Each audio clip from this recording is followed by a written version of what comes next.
let's discuss this in more detail by welcoming our graphologist, Tessa Ayuningtyas Sugito, who is here today with us in the studio. Hi, Tessa. Hi, thank you for joining having me. Thank you for coming here. Let's get right into it. We have so many questions. How can we tell someone's personality or more about them through their handwriting? Well, basically, handwriting is brain writing. Okay. Brain Because writing. like when we write, we actually use our brain to write. So of course, because our brain is the source of information, so that's why as a graphologist, we interpret the brain signals represented on papers. So actually, it's not only personalities, but also like your physical fitness. Wow, really? Yes, it's physical fitness, and then it can be used like for some early medical checkup. Oh, Wow. Yes. Okay. Wow. So and then but I think I understand because like a lot of people tends to correlate graphology with personalities and characteristics. Right. So that's why like a lot of people think that it's only The personality. common knowledge is more Yeah. for personality. But and then you can also check whether the writer is good at spending money. Oh, that's important. Yeah. I don't need to see your handwriting for that. I already know. Because like millionaires and like crazy rich people, they have like Different also, pen. like, different pattern of handwriting. Really? Yes. Okay. Different pen also. Interesting. A lot more Yeah, expensive different pen. pen. Tell by the ink, it's very expensive. But how can we know? How can you see it? How can you read it? It's not by the content, right? It's what they're No, writing. yeah. By the style. Usually like graphology, the same because usually if we check the content, it's rely on like what the same like when we talk to someone and then you know brain never lies, but and then you can lie with your mouth, right? Okay. So the same like in graphology analysis, we don't check the content, so Okay. we check the pressure, we check the strokes, we check the shapes of the alphabets. And after that, and then we make like the analysis. Okay. Let's talk about this further then. What are certain of the certain details that you're looking for, and what does, like, use one example, like what does one particular thing that you analyze say about a particular person? So for example, like when we talk about communication skills, Yes. whether the writer is like tends to lie or not, Okay. so we usually check the oval letters. So Okay. like A, like O, and then Circular, also like, anything circular. anything circulars and has oval shapes. Okay. And then the same when it's like you can clearly see the letters, means that usually the writer tends to speak frankly, Oh. tends to speak bluntly as well. Bluntly, honest. And yeah, and usually they tell things, they tell like the information as it is. Oh, And then if it's like muddy and then you cannot clearly see, cannot clearly read the letters, means that usually the writer tends to hide something. Oh. Can you fake this? Because, I mean, I'll tell you why. Because in a minute, we're going to try to analyze our own writing. And when they put the handwriting. piece of paper in front of me this morning, they said, write something for our graphologist. I'm like, uh-oh. Suddenly I'm It's so thinking about everything I'm scary. doing, right? And every little mistake I make, I'm starting to panic. I'm like, can I get a new paper? Like, I don't know. So can somebody pretend to be something they're not? Or is it going to be basically very accurate what somebody puts on a piece? Usually it's very accurate. I Really? mean, the accuracy of graphology analysis is like more than 85%. Really? Yes. 85%? It's that high. Right? And I Okay. mean, like, this is like according to the research and according to a lot of papers, something like that, it's Okay. above 85%. Wow. And then Okay. the rest is usually like, you know, based on the graphologists themselves, right? Okay. The more practice we do, and then the more accurate we'll be. Okay, We talk about this for partners, right? Yeah. Like, do you get a lot of requests for people to... I'm wondering, do you get a lot of requests for people to say, hey, this is what my husband or my wife wrote. Well, Can you tell me more about this so they can get a better understanding? well, I think around 90 to 95% of my clients, Yeah? they usually check like their prospective partners. Oh, that's a lot more important. Yes. Because like they want to check whether you know, their spouse is just probably like, do they have like cheating behavior? Are they good with money? Yeah, like I mean, like, do they like probably have tendency to do like domestic violence? Oh, that's scary. Okay. Yeah. Right. So about the financial stuff, what can you see in the handwriting? That's the money. Because I wanna know more about Well, that. a lot of graphologists probably tell it as like the financial letters, but I tend to use the terminology of productivity letters. Okay. Okay. And usually it's the letters, they have like these lower zone letters. Lower zone letter. So meaning like Y, G, and Oh, then I E. see. Okay. Okay. Because like the lower zones, usually it represents like how you want to achieve your target. Okay. Okay. And then whether you determine to reach your target, and then whether probably you have some insecurities, probably something like that. And also like usually the lower zone letters also shows like the sexual preference of the writer. Oh, wow. Yeah. Wow, that deep? Yeah, wow. that deep. Okay. No pun intended. No funny. So, so what about signatures? Because signatures are very unique to per person, right? I mean, Yes. there's not much you can compare it to. So how do you analyze signatures as well? Yes, signature is also part of graphology analysis.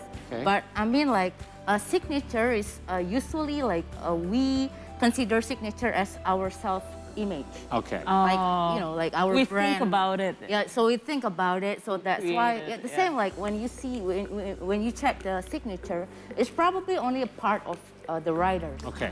Probably when we check like our own self, and then probably it's only your nose or Yeah. your Just one eyes, piece of the right? puzzle, right? So I always check like also the signature, but always check the true handwriting. I see. All right. I'm shocked. I find out all these things. Very Now I'm starting to much. wonder if we should move on to this next segment. But anyway, But, we already. but I really want to know about our handwriting. Okay, we'll start with Shanaz then, because to prove the potency of graphology, we prepared our very own handwriting, like I mentioned, in one page. What will this tell us about Shanaz? Let's have a Oh, look. okay. Can we- About can we- Paul as let's well. hopefully We our start produ- ladies first, Ladies right? first. Okay. What can you tell about me and my handwriting? My very bad handwriting. No, I mean don't feel bad about your own handwriting. So this isn't a judgment thing, whether it's Yeah, nice, yeah. pretty, or not, right? This is going to Okay. just tell yeah, us. so definitely from This is what you wrote, by the way. Yeah. yes, from Cute. Shanna's handwriting, I can see Here, that like a 14-year-old.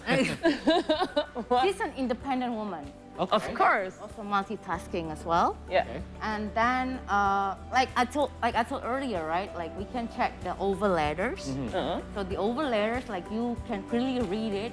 So it means that you know you're pretty blunt, and then Okay. you're pretty frank as well. You tell things as it is, and sometimes because you know blunt people tends to hurt the others as well. So be careful for that. So far, you're 100% on all the things you mentioned. All right. in the Now tell me the bad stuff. Well, I haven't finished with the good stuff. Okay. Okay, good Right? stuff. And you have like also, I mean like communicative. It's also you're also communicative. Yes. I mean like that's why you become a host, right? Yeah. And then you're also like diplomatic as well. So Yeah. there's like a lot of great traits. But and then in terms of maturity, Yeah. and then sometimes there are also like unpredictable traits. Here we go. Be careful with your temper, and then be Okay. careful with also like how you plan things, because according to her handwriting, she tends to think like present oriented, Yes. Okay. Of right? course. Yes. You just live for today, Yeah. and then you don't really think about the future. Yep. Oh my God, 100% right. Sir? And then from your handwriting also, like I can see, because people who tend to think for today, and then you have a lot of anxiety as well about the future. Yeah. So that's why like you need to think probably more wisely about your future. I mean, when we make plans, and then of course it can change, right? Yeah. We don't really know what the future holds and so on. But and then at least you have this you have this hope, and then you have Yeah. this like optimism. Am I hopeless? No. No, you're actually quite optimistic, but and then you don't really think, wisely or ahead. Oh, okay. Something like that. Okay. I see. All You're right. getting better. Do you know what you're doing this afternoon, at least? No, nothing. I want to watch House of the Dragon. There you go. You're getting better. Okay. Let's move on. Let's move on Let's, to okay, I have some disclaimers for mine. Oops. Okay, first of all, when I knew we were going to be writing this, I realized, because I want to mention as well, lately, we haven't been using handwriting like we Yeah. used to. Like when I was a kid, I think I had beautiful handwriting. I could write in cursive. But then over the years, we stopped writing. We wrote less and less. Nowadays, I actually write like this. I literally write only in block letters. Yeah, only but then, all capital letters. right, all capitals. And then I realized we're doing this for a graphologist, so I don't want to just write block letters. So I tried to write. Well, anyway, that's what I came up with. It looks like a 4-year-old. Now this is a long intro. Just go with it. Go ahead. Well, from his handwriting, I can see that, I mean, he's pretty open-minded. Like a doctor. Very open-minded. Pretty open-minded, Okay. and then you like reading books. You like learning a lot of things as well. I do. Yep. Okay. And then also like you have when you set your target, you usually like aim pretty high. Okay. And then you're like type of writer that likes to think, so you have this mental orientation. But and then people like this usually tend to overthink. Okay. So Here we go. Getting into the bad stuff already. That's quick. All right. and then like such writer, you also have like traits of cumulative thinker. Okay. So before you make decision, you usually check like the data, the facts. I do. Research. Right? I do And my- then, yeah, again, like people like this usually takes more times when you make decision. So Okay. sometimes you could miss like some important Opportunities, yep. because you like overthink a lot of things. That's true. How about those O's though? Those O's are looking. Oh, this aren't- actually is. I can clearly read it. Really? Yeah, but and then also you have like good determination, but also like I also can see like some loneliness trait. Aw. Now Tessa, go into the financial stuff. or the lower and lower half letters there. I want to know about Like, his financial. usually when you have like this trait Y, Yes. it shows like you have this good determination. Oh, I see. So Okay. usually people like this or writer like this, like you tend to finish what you start. Okay. Yes. Oh, true. that's true. All right. Yep. And then you also have like you like physical activity. I do like physical activity. So you can tell you it, know you don't really like working in behind the desk or like in 9 to 5 hours. Not for me. It doesn't fit you. Okay. Explains the bad writing. My hands are trembling from all the exercising. And then there's also like some sensitivity. So Oh. you appear strong. You appear like you like a masculine type Yeah. of guy, but and then you have like this sensitivity and softness in your heart. I like to cry myself to sleep at night. Just kidding. Do we have time for one more? Because we got our colleague to do one. I Okay. hope we have it. Kai is here with us today, and did she write something for us? I don't No? think so. Oh, that's too I bad. don't think Okay. so. So I thought only we had only another us. one. Okay, because I would like to know more about her as well. So Tessa, I also want to know because over time our writing sometimes changes, right? Yes. What happens True. if our writing changes? The same with like human is very dynamic entity, right? And our brain changes like by like time to time Yeah. it changes. So it's really common like our handwriting also changes like along the Through time. So that's why actually because our brain can be trained, we can actually like do training like to exercise your handwriting. So your brain you can train your brain to be better. To think better as well. okay. So because like when we write, we use our motoric skills, right? So it goes both ways because our brain is, like usually it also changes, time to time. So we can change our handwriting as well. I'm going to ask a question that might sound confusing then. Let's say you understand graphology very well. Let's say, for the sake of argument, that your O's aren't very good, but you know that's not a good quality. So are you able to change your handwriting to what you want to be? And, Yes. and in turn, does that change who you are as well? Does that make you become more conscious of what it is that is bad about you and you want to change? How does that work? The second one. So Okay. I don't want to use the term of changing personality. Right. But I want to, I prefer to use like improving your Okay. personality. All right. Improving. Gotcha. Yeah. So I mean, of course, when we train our handwriting, and then we call it graphotherapy. Some graphologists call it graphotherapy, so like handwriting therapy. And then because like we do it regularly, and then of course we train our brain to be more aware of probably we have like too sensitive, and then we also like we don't really think about future. Or probably, we have like slight lying behavior. Right. So of course, when we train our handwriting, and then okay, I need to be aware of It makes this. you aware of these issues. Yeah. Oh, We need to be aware of this unfavorable traits, right? Right, So right. That because makes of that, sense. and then yeah, that's why I want to emphasize that a lot of people usually are afraid when a graphologist read their handwriting. Yeah, me Right? too. Because they feel that they would be judged. Right. And then and human tends to think like negatively. Yeah. So that's why I also explain like, you know, the good traits, the bad traits, because like I want my client to focus on, you know, their probably like positive traits as well. Yes. And sometimes like they don't realize that they have these kind of traits, right? Right. So of course like we want to focus on that too. Okay.